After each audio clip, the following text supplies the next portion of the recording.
Hello friends, welcome back to G3 online classes. Today we will discuss about another topic of class 12 from chapter number 5, Principle of Inheritance and Variation. Today we will discuss about types of human genetic disorder. आज हम पढ़ेंगे human genetic disorder के बारे में। जैसा कि हम जानते हैं कि हमारे अंदर जितनी भी फीचर्स हैं वो क्या होती है, कंट्रोल होती हैं। और कंट्रोल किससे होती है? जीन से होती है। और जीन किस पे लोकेटेड होते हैं? डीएनए पे। और डीएनए कहाँ प्रेजेंट होता है? क्रोमोसोम के अंदर। अब डीएनए क्या करता है? कैरियर होता है इंफॉर्मेशन का, इसलिए इसको क्या किया जाता है? ट्रांसमिट किया जाता है from one generation to another without any change और अल्टरेशन। तो जितना हो सके उतना क्या किया जाता है? इसको प्रिजर्व किया जाता है और नेक्स्ट जनरेशन पे इसको क्या किया जाता है? ट्रांसफर किया जाता है, ताकि कम से कम क्या हो? अल्टरेशन हो। However changes do take place occasionally, लेकिन चेंजेस क्या होते हैं? ओकेजनली होते हैं। A number of disorders in human beings have been found to be associated with the inheritance of changed or altered genes or chromosome. तो हम जैसे कि हम जानते हैं कि जो डीएनए होता है उसके पास क्या होती है? जेनेटिक इंफॉर्मेशन होती है। तो डीएनए के पास क्या होती है? Genetic information. अब ये जो डीएनए है जब एक जनरेशन से दूसरी जनरेशन में पास होता है तो इसमें से कुछ क्या हो जाती है? अल्टरेशन। वो अल्टरेशन क्या हो सकते हैं? पॉजिटिव भी हो सकते हैं और नेगेटिव। जब नेगेटिव अल्टरेशन होती है तो उसकी वजह से क्या होते हैं? अगर जीन अल्टर होगा तो क्रोमोसोम में भी चेंजेस आएंगे। अब क्रोमोसोम में भी चेंजेस होंगे तो जो भी वो करेक्टर कंट्रोल करे वो कैसा हो जाएगा? डिफेक्टेड हो जाएगा। अब बात करते हैं जो डिसऑर्डर्स हैं। पहला है Mendelian disorders. They are mainly determined by mutation in single. जो मेंडेलियन डिसऑर्डर है वो क्या होते हैं? सिंगल जीन के अंदर म्यूटेशन होती है। कहाँ म्यूटेशन होती है बेटा? सिंगल जीन के अंदर म्यूटेशन होती है। Therefore also called gene related human, इसलिए इसको क्या कहते हैं? Therefore also called gene related human disorder। तो ये क्या होता है? जीन से संबंधित होते हैं। They are transmitted to the offspring as per Mendelian principle. The pattern of inheritance of such disorders can be traced in a family by। अब जो मेंडेलियन डिसऑर्डर है इसको हम क्या कर सकते हैं? ट्रेस कर सकते हैं, स्टडी कर सकते हैं with the help of pedigree analysis.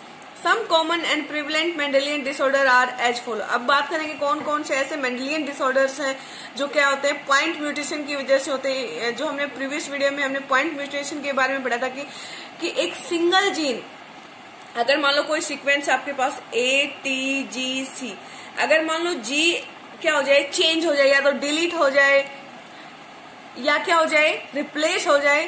तो इस तरह से क्या हो गया? चेंज तो हुआ है लेकिन कैसे हुआ है? एक न्यूक्लियोटाइड क्या हो गया? रिप्लेस हो गया या डिलीट हो गया। इसको बोलते हैं पॉइंट म्यूटेशन। अब बात करते हैं हीमोफीलिया। हीमोफीलिया अब हमने जेनेटिक्स में पढ़ते आ रहे हैं डोमिनेंट ट्रेट और रिसेसिव ट्रेट। तो डोमिनेंट ट्रेट क्या होता है? डोमिनेंट ट्रेट वो ट्रेट होता है जो अपनी सिंगल कॉपी में भी अपने आप को क्या कर सकता है? एक्सप्रेस कर सकता है। अब बात करेंगे जीन के बारे में। हमने पढ़ा है कि जीन किस पे प्रेजेंट होते हैं? क्रोमोसोम पे। जीन किस पे प्रेजेंट होते हैं? They are the part of a chromosome. अब बात करते हैं क्रोमोसोम। तो ये जो आपका हीमोफीलिया का जो डिसऑर्डर है, ये जो जीन है हीमोफीलिया, ये किस पे होता है भाई? एक्स पे होता है। किस पे होता है? एक्स क्रोमोसोम पे होता है इसका जीन। उसके बाद है कलर ब्लाइंडनेस। ये कैसा है भाई? रिसेसिव ट्रेट है। ये भी किस पे होता है? एक्स लिंक्ड, मतलब सेक्स क्रोमोसोम के ऊपर डिपेंड करता है। नेक्स्ट है सिकल सेल एनीमिया। जो सिकल सेल एनीमिया है ये क्या है भाई? रिसेसिव ट्रेट है और किस पे डिपेंड करता है? ऑटोसोमल, मतलब इसमें जो मेल और फीमेल है उसके इफेक्टेड होने के इक्वल चांसेस। क्योंकि ऑटोसोम्स कैसे होते हैं भाई? Autosomes are the chromosomes which control our all the character except sex determination. उसके बाद है फिनाइल कीटोन्यूरिया। ये कैसा है भाई? रिसेसिव है। ये भी रिसेसिव है और ये कहाँ पे प्रेजेंट है? ऑटोसोमल है। ये कैसा है? ऑटोसोम्स में प्रेजेंट है। थैलेसीमिया, ये भी कैसा है भाई? रिसेसिव ट्रेट है और ये कैसा है? ऑटोसोमल, ऑटोसोम क्रोमोसोम के ऊपर प्रेजेंट है जी। आगे है मायोटोनिक डिस्ट्रोफी। ये कैसे है भाई? डोमिनेंट ट्रेट है, मतलब एक सिंगल कॉपी से भी क्या हो सकता है? प्रोजेनी में हो सकता। अगर मान लो फादर या मदर में से कोई एक भी अफेक्टेड है तो 100% चांसेस है उनकी प्रोजेनी के भी अफेक्टेड होने के।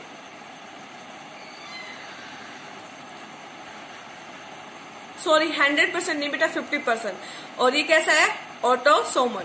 अब बात करेंगे कलर ब्लाइंडनेस के बारे में। अब जो फर्स्ट क्या है भाई, colour blindness.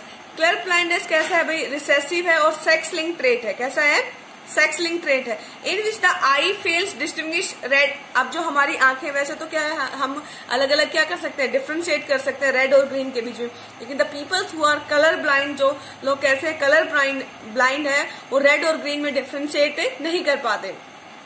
The gene for normal vision is dominant.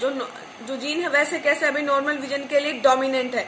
The normal gene and its recessive allele are carried by X chromosome. जो डोमिनेंट जीन है उसको भी किसके पास मिलेगा, एक्स क्रोमोसोम के पास मिलेगा, और जो रिसेसिव एलील है वो भी किस पे मिलेगा,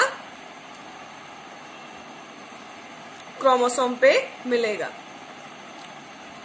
अब बात करते हैं, in female colour blindness appears only both the sex chromosome carry the recessive gene. अब बात करेंगे, अगर मान लो मेल फीमेल के अंदर अगर हमें क्या करना है, हमें पता है कि जो रिसेसिव ट्रेट है उसकी क्या चाहिए, डबल कॉपी चाहिए। क्या चाहिए, डबल कॉपी चाहिए। अब डबल कॉपी है क्योंकि फीमेल के अंदर क्या होता है, XX होते हैं, और मेल के अंदर क्या होता है, YY। तो मेल के अंदर एक अगर सिंगल कॉपी भी रिसीव होती है तो क्या होगा, कलर ब्लाइंड। लेकिन फीमेल में क्या होनी चाहिए, इसकी डबल कॉपी होनी चाहिए, वरना उसके अंदर ये ट्रेट अपीयर नहीं होगा।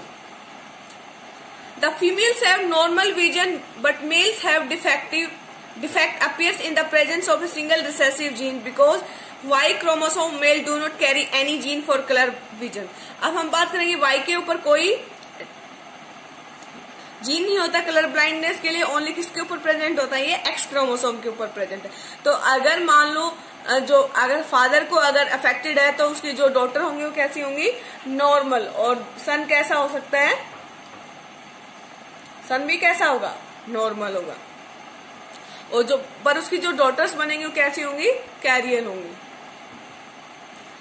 अब बात करते हैं, however in humans males the defect appears in the presence of single recessive gene. अभी जो कैरियर मदर है आगे चल के क्या कर सकते हैं, अपने सन के अंदर एक डिसीज को क्या कर सकते हैं, ट्रांसमिट कर सकते हैं। और इस तरह से किस में जाता है, फादर से डॉटर, और डॉटर से किस में जाता है, इन हर सन। इसलिए इसको क्या बोलते हैं, criss cross inheritance. For example, this is XY parent having haemophilic colour blindness gene. अभी इससे कहां पे जाएगा, मदर कैसी है बेटा, नॉर्मल। अब देखो XC और ये X, अभी किस में गया, फादर से किस में आया, डॉटर, और डॉटर से किस में जाएगा, सन में। और इस तरह के पैटर्न को क्या बोलते हैं, criss cross inheritance. The male transmit his trait to his grandson through daughter. तो जो मेल है वो किसके थ्रू ट्रांसपोर्ट करेगा, अपने डॉटर के थ्रू करेगा, ग्रैंडसन के अंदर। While a female transmit the traits to her granddaughter through her son. और जो फीमेल है वो अपने बेटे के जरिए क्या करेगी, अपनी ग्रैंड डॉटर में इसको ट्रांसफर करेगी। तो जहां पे भी आपको क्रिस क्रॉस इनहेरिटेंस मिले वो किसके ऊपर, वो कैसा होगा, सेक्स लिंक्ड होगा। It should be very clear, colour blindness does not mean not seeing any colour. अभी जो कलर ब्लाइंडनेस है इसका मतलब ये नहीं है कि उसको और कोई कलर दिखेगा ही नहीं। It means that those who are colour blind have trouble in seeing the difference between certain colours. जो कलर ब्लाइंड होंगे उसमें क्या होगा, कुछ ही कलर के अंदर डिफरेंशिएट नहीं कर पाएंगे। Most colour blind people can not tell the difference between red और ग्रीन। जो कलर ब्लाइंड पीपल होते हैं वो रेड और ग्रीन के बीच में उनको डिफरेंस पता नहीं चलता। That does not mean that they can not do their normal work. लेकिन इसका मतलब ये नहीं कि वो अपने नॉर्मल काम नहीं कर सकते। In fact they can also drive, वो ड्राइव भी कर सकते हैं। They learn to respond to the traffic signals up the right. Red light is generally on the top and green is on the bottom. क्योंकि जो ग्रीन लाइट है वो कहाँ होती है, बॉटम में होती है, और रेड लाइट कहाँ होती है,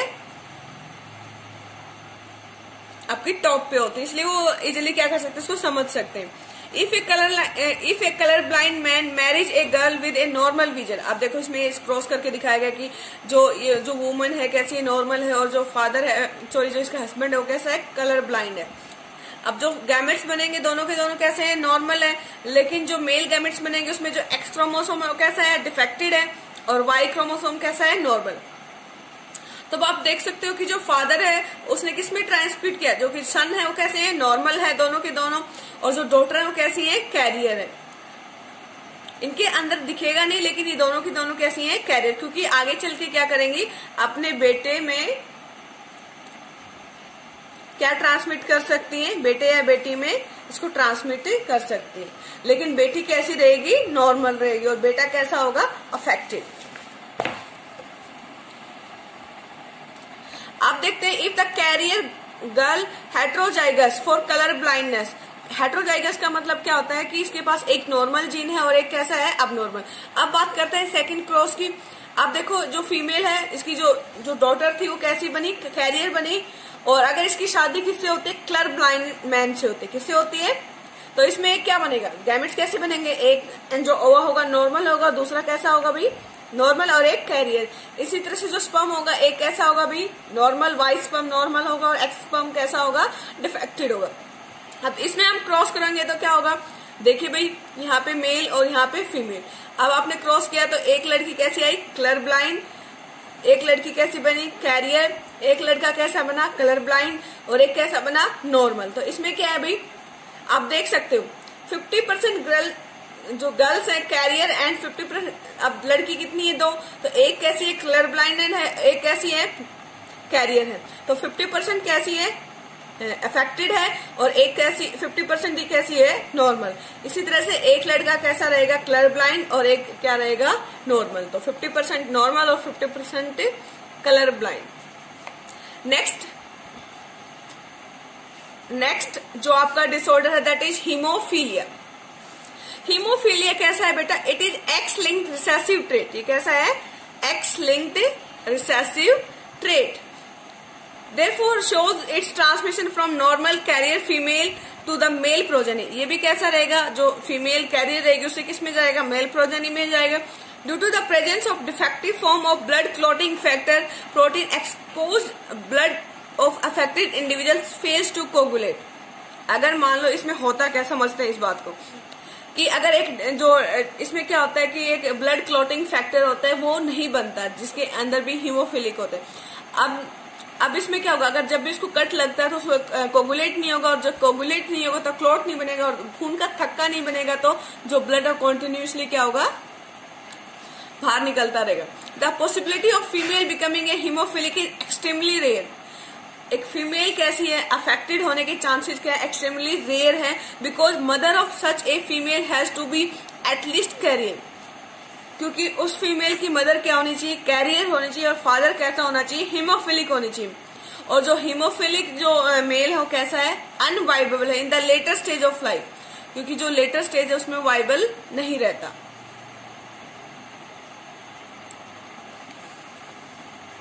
haemophilic female dies before birth. और जो हीमोफिलिक फीमेल है वो क्या होती है, बर्थ से पहले क्या हो जाती है, मर जाती है। The family pedigree of Queen Victoria shows a number of haemophilic descendants as she was a carrier of the disease. क्योंकि जो क्वीन विक्टोरिया कैसी थी, हीमोफिलिक कैरियर थी, इसलिए जो उनकी बहुत सारी जो संतानें हैं उसके अंदर क्या देखा गया है, इस सिम्टम्स को देखा गया है, हीमोफिलिक। अब बात करते हैं सिकल सेल एनीमिया के बारे में। Sickle cell anaemia as it is autosomal. Sickle cell, अब तक हमने दोनों देखे वो कैसे थे, सेक्स लिंक थे। अब जो है वो कैसा है बेटा, ये कैसा है बेटा, sickle cell anaemia. It is autosomal recessive disease, therefore it can be transmitted from parent to offspring when both male and female individuals are carrier. अब ये कैसा, ऑटोसोम्स में, इसका मतलब दोनों फादर और मदर या तो क्या होने चाहिए, कैरियर होने चाहिए, या क्या कैसे होने चाहिए, अफेक्टेड होने चाहिए, तभी क्या होगा, उसकी प्रोजेनी में ये ट्रांसफर होगा। या तो दोनों फादर और मदर कैसे होनी चाहिए, heterozygous having a single carrier gene of sickle cell anaemia. The disease is controlled by a single pair of allele. किससे कंट्रोल होती है भाई, सिंगल पेयर ऑफ अलील से, HbA और HbS। Thus 3 genotypes are possible in a population.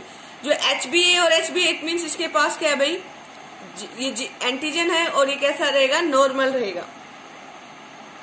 और ये कैसा रहेगा भाई, एक क्या है इसके पास, नॉर्मल जीन, और दूसरा कैसा है भाई, अफेक्टेड जीन। अभी यहाँ पे क्या है, दोनों के दोनों कैसे हैं, अफेक्टेड मतलब होमोजाइगस, हैविंग अफेक्टेड। तो जो आपको होमोजाइगस हीमोफिलिक है, सॉरी सिकल सेल एनीमिया है, सिकल सेल एनीमिया। तो यहाँ पे जो सिकल सेल एनीमिया है, दोनों के ऊपर क्या होना चाहिए आपका एस, या जो आपका सिकल सेल एनीमिया वाला जीन या डिफेक्टिव जीन होना चाहिए। और जो कैरियर है वो भी कैसा रहेगा, नॉर्मल रहेगा, और नॉर्मल तो नॉर्मल है। अब बात करते हैं हेट्रोजाइगस। तो हेट्रोजाइगस इंडिविजुअल अपीयर्स अपेरेंटली अनअफेक्ट। जो हेट्रोजाइगस होंगे उनको वो कैसे दिखेंगे, नॉर्मल दिखेंगे, बट दे आर कैरियर। लेकिन वो कैसे हैं, उस डिसीज के लिए कैरियर है, और उनके 50% चांसेज हैं अपनी प्रोजेनी के अंदर उस जीन को ट्रांसफर करने का, और जो प्रोजेनी है वो क्या होने के, अफेक्टेड होने के। द डिसीज और defect is caused by mutation. अभी जो डिसीज है ये किसकी वजह से होती है भाई, म्यूटेशन की वजह से होती है। और वो म्यूटेशन कौन सी है, transversion of genetic controlling B chain of haemoglobin. अब जो हीमोग्लोबिन के बारे में आप पढ़ोगे नेक्स्ट चैप्टर्स में, कि जो हीमोग्लोबिन है उसमें 3 चेन होते हैं, ए बी और सी हीमोग्लोबिन। तो इसकी जो बी चेन है उसके अंदर क्या हो जाती है, म्यूटेशन हो जाती है। The mutated gene is called HBS, और म्यूटेटेड जीन को क्या बोलेंगे, HBS। HBS causes one change in amino acid sequence of beta chain. तो बीटा चेन के सिंगल एक एमिनो एसिड में क्या कर देता है, चेंज कर देता है। अब ये क्या करेगा, इट रिप्लेसेस ग्लूटामिक एसिड। जो ग्लूटामिक एसिड है उसको क्या कर देगा, चेंज कर देगा। और ये जो ग्लूटामिक एसिड है कहाँ पे प्रेजेंट है, 6th पोजीशन पे। किस पे है, 6th position of the beta chain. जो बीटा चेन है उसकी जो 6th पोजीशन है उस पे क्या प्रेजेंट होता है, ग्लूटामिक एसिड। उसको क्या कर देगा, ये रिप्लेस कर देगा, उसकी जगह पे क्या आ जाएगा, valine. The mutant haemoglobin molecule undergoes polymerisation. अभी जो म्यूटेंट हीमोग्लोबिन है क्या हो जाएगा, पॉलीमराइज हो जाएगा under low O2 tension, causing the change in shape of. अब यहाँ पे क्या हुआ, ऑक्सीजन की कमी हो जाएगी, और उसकी वजह से जो आरबीसी है उसकी शेप कैसी हो जाएगी, biconcave disc to elongated sickle cell structure. अब यहाँ पे आप देख सकते हो बेटा,